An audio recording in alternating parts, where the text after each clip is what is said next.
The big one for me, obviously, being born and bred and growing up in Darwin and having a very large extended family in Darwin. So growing up, there was always get-togethers, and there were always, us kids were seen and never heard, but we were listening. And all the stories that the uncles and aunties would be telling each other and who they were gossiping about, we were all like, and then we would all run off and play. The big one for me was when I started, when I left high school, I got a job in Katherine, and I lived at the Aboriginal hostel in Katherine, and the aunties took me under their belt. And one auntie in particular, Mum Nora, she looked after, she grew me up culturally, and she taught me so much about Aboriginal people from her region where she was from.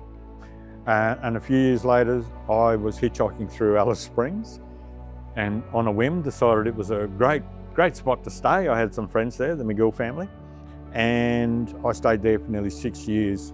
And that was another learning curve, where the mob in Alice Springs, and we had a lot of Aboriginal tribes and groups from the surrounding regions coming in and living, etc. I was working at Karma Radio, 8Kin FM, so we had a lot of language speakers coming in, and it was fantastic to be immersed in that. And then I had the opportunity to go and live out on the APY Lands, the Untitled Lands, northwest South Australia. And I got to a workplace that was the only workplace in the community that was non-English speaking. And it was run by the aunties. And it was from then that I've always kept the adage, don't ever mess with the aunties, right? And it was EBTV, it's now PY Media, but we had the fantastic opportunity to go out bush onto the actual sites, dreaming sites where activities happen, and recreate and make film and record these events for future generations. And that was a very humbling experience, but and they were so generous with their teaching with me that's where I did a lot of my growing up. So I do say that I'm Aboriginal, Larrakia, Waterman, Gurri, but I'm also, slightly desert mob too, because I love that country. Community is critical for maintaining well-being as a First Nations person, because it's a collective journey. We support each other, and it's that sense of belonging to a culture, to a community, that gives us also that purpose, that sense of well-being, because we have people who are on that journey with us, who have lived that journey with us as well.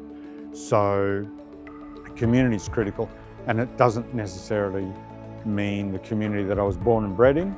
So I've been in Canberra now for 6 years, and I have a strong First Nations community here. I've got mob here that when I had some medical issues, they reached out. They actually reached out before my employer did. So it was that sense of I have people who have got my back because they have a shared journey with me. So it's critical. It's very important that First Nations people stay connected to community as they age, because, as I mentioned earlier, we are dying at an earlier age than mainstream. So I'm projected to pass 20 years before my counterpart in mainstream Australia. One of the reasons I do look after my health as much as possible. I say to people, if I make 70, I'd be really happy that I've made it that far. It's important that we do continue to grow and maintain the community that is around us as we get older. And I mentioned before, I've done a bit of online community, which was really good. And it was visual, so we had the non-verbal communications and the eye rolls and the other things that I had with Auntie. But it is important to maintain our our emotional and cultural well-being. Connection to country is critical to my health. As I mentioned, it's not only my mental health, my physical health, my spiritual health, and my emotional health. So I've been in meetings where they've said, well, we've got this fantastic, meeting room. And we have these aunties come along and say, well, have we got somewhere outside where we can meet? Because being on country, being outdoors, it doesn't matter where we are. I can be on country anywhere. In the middle of Sydney, I can go down to the tiny little matchbox park and I'm on country. Going to regional and remote areas is a lot easier because you're surrounded by country. But coming to here, the Botanic Gardens in Canberra, we're surrounded by it. We hear the animals, we hear the trees. I've never been in a situation where I've been away from country. So even when I've gone to Aotearoa, and that's just for holidays, I have gone down to Lake Taupo or Lake Wanaka or something, and in our culture it's putting our sweat into the water. And I always make sure that I talk to country when I'm down there. I just go, hey, I'm visiting, not my country, please look after me.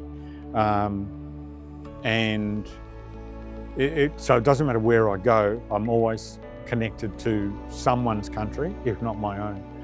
Being away from it